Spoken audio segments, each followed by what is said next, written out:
smart contract. So imagine you have like Ampliforce token on your on your wallet, and then as the demand, let's say, goes up, they mint and like kind of distribute all these new tokens to everyone, kind of like supply matching supply and demand. And this is how they are thinking to approach and like yeah, approach the stability of the coin. But yeah, there are many different experiments, I would say, that are currently running in this stablecoin space. Yeah, and I mean, I would assume you feel like I do, which is, I mean, until something is out there in the wild and people are using it, you really have no idea. Yeah. So I think it's great that like we'll see. I think it all comes down to liquidity, and for now it looks like USDT is killing it better than any other currency, which might be a bit unfortunate. Uh, but I think as we go and as this technology matures for stablecoins specifically, we'll probably see even cooler implementations of stablecoins. And why are you disappointed about USDC?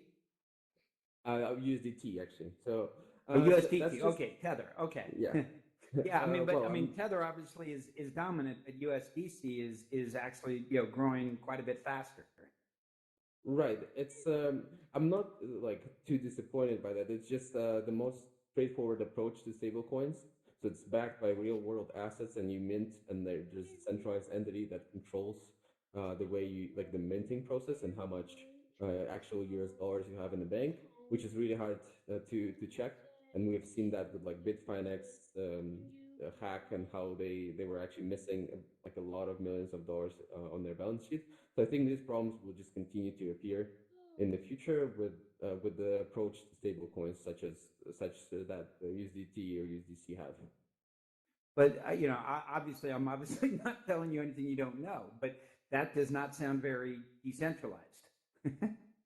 Exactly. So that's why I'm expecting that there will be other approaches that would work for the decentralized space a bit better. So right now it's kind of like this bridge that doesn't work quite nicely.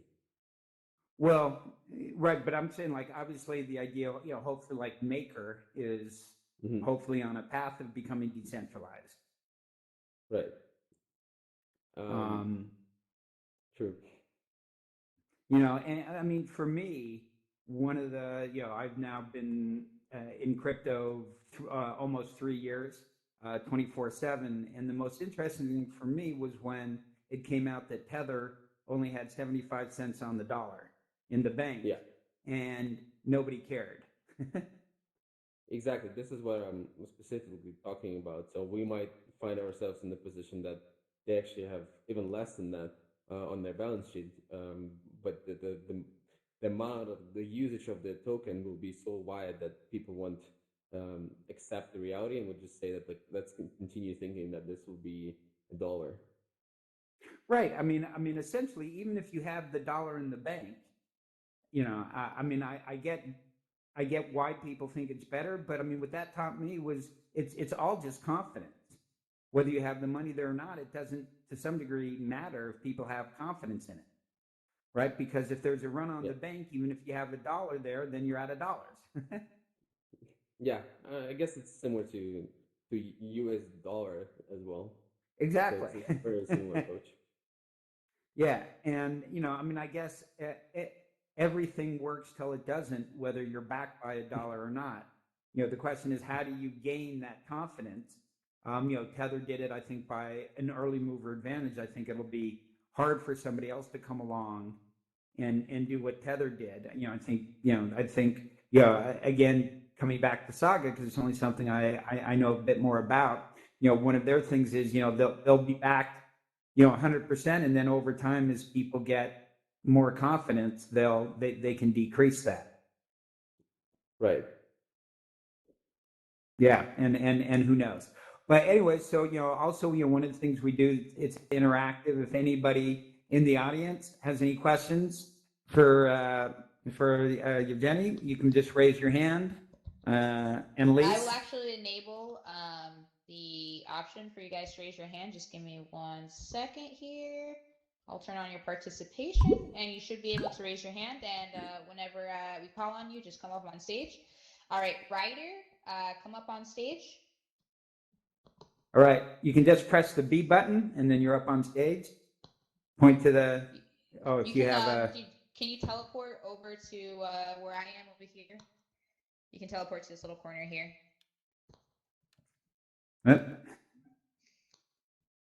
you see where Annalise is over there?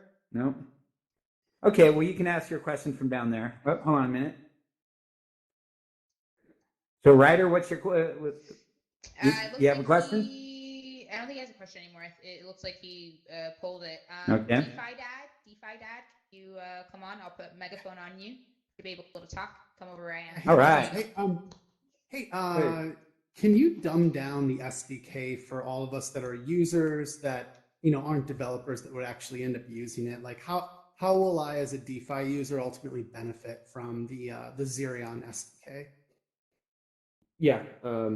So thanks for the question. Did everyone hear the question? Should I repeat it? I think everybody could hear it. He had a megaphone. Okay. Cool. So the answer to how do you benefit from using DeFi SDK as a user? So the benefit is actually indirect. So DeFi SDK will allow all of your favorite DeFi interfaces and wallets to support more and more protocols. It starts off with just as simple thing as accounting. So imagine you just went to buy some Curve token. So you went there and now your wallet, like Trust Wallet or your Ledger, doesn't even show that you now have this much of Curve tokens. So it starts with that. So your interfaces and your wallets will be able to support different kinds of tokens. But then in the future, that would also allow you to allow your favorite wallet to interact with more and more protocols. So you will essentially have more choice in terms of where to put your money, what kind of DeFi assets do you want to buy, etc.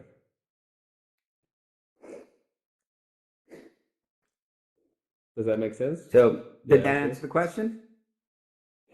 Yeah, thanks, all right. guys. That's really helpful. Thank you. Okay, anybody else? Let's see who's next.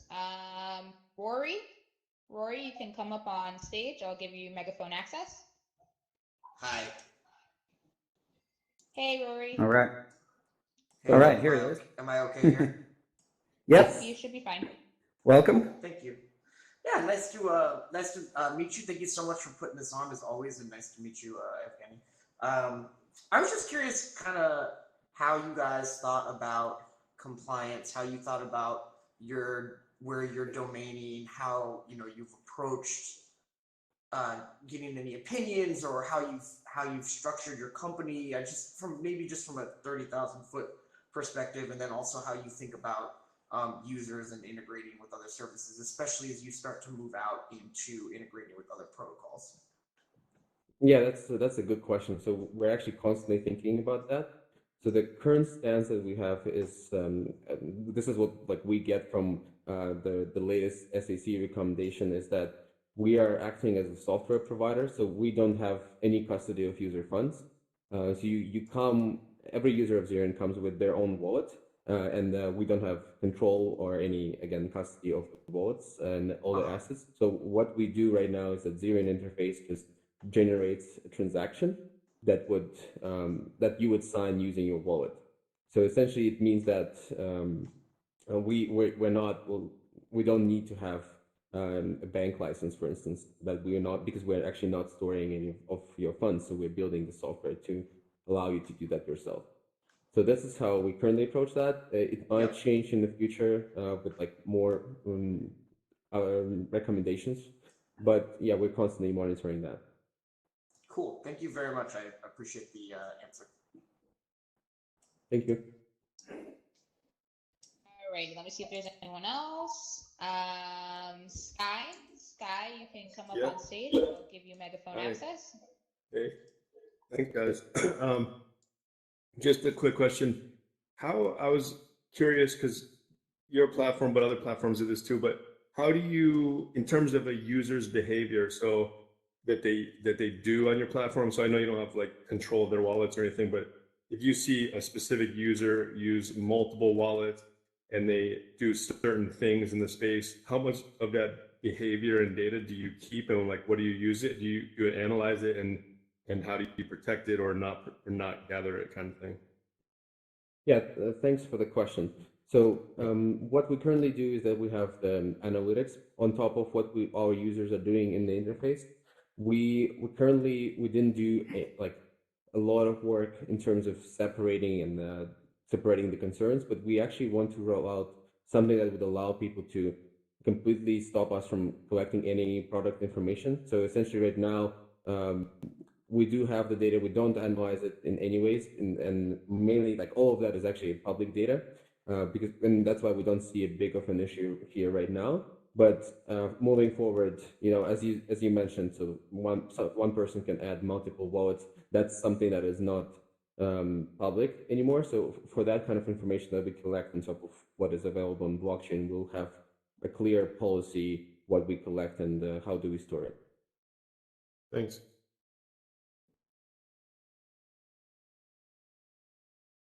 All right, I don't think we have any more questions. Does anybody have any last minute questions? Now would be the time to ask.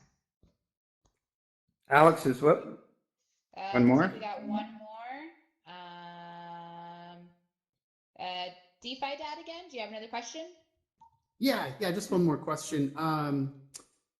What do you think is the next biggest release for Zerion? Like, what's something that you all are very excited to release sometime in the next 6 months? That's something forward to. Can you hear? You broke up for a second, but I got the gist of the question. Can you hear me well now? Yeah, you're all good. Yeah, just what's the next biggest release you're excited about with Zerion? Yeah, so this is something, the next big thing that we're currently working on is what we internally call Explore tab. As you know, we have like Overview and Borrow and Invest, etc. tabs. But what we are really excited about is that we will allow people to invest in essentially every kind of derivative and DeFi asset out there using DeFi SDK. So right now, there's only like a handful of protocols supported. And what we've been working on in connection with DeFi SDKs is that something that would allow you to invest in any decentralized instrument on top of Ethereum. Yeah. That'd be cool. I think we're good, Annalise? Yeah, I think we're good for questions, but this is great. We say that, half hour, so we're right there at the half hour. Thanks a lot for coming and spending some time. A super interesting discussion. You guys are doing some great stuff. Look forward to doing this again at the Ethereal Virtual Summit next week. That's going to be a big deal. So thanks everybody, and we're going to come and hang out, for a little while longer. And Crypto Monday, you always say that when we first started Crypto Monday, there was no content because I just wanted to go and hang out with people, and but more people come when you have content. But I still think that the majority of the value is the hanging out afterwards. So thanks. You can come and just hang out with some of the folks. Thank you, guys. Thanks for coming and listening. Thank you, everyone. Feel free to check out the world. Thanks, If you have any Annalise. questions, you can ask me. I have a You're question. welcome, guys. Questions? Yes. Are we allowed to talk about our own crypto projects at some point? Do you Yeah, guys have sure. like a platform it's for that? time to mingle.